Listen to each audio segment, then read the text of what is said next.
GHMC council సమావేశం రచ్చరచ్చగా మారింది. Council meeting జరుగుతున్న సమయంలో ఎంఐఎం బీజేపీ మధ్య గొడవ జరిగింది.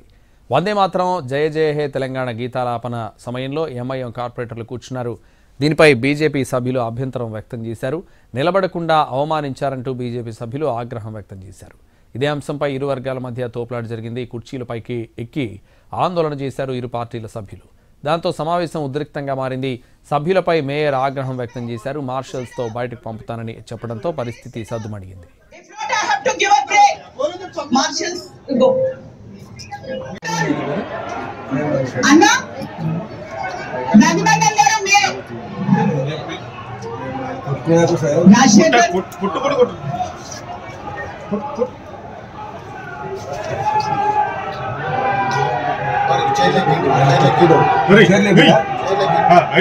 పడతాయి దెబ్బలు పడతాయి. ఎవరైనా పడతాయి వాళ్ళగా వెళ్ళిపోయి ఎవరికో పడతాయి.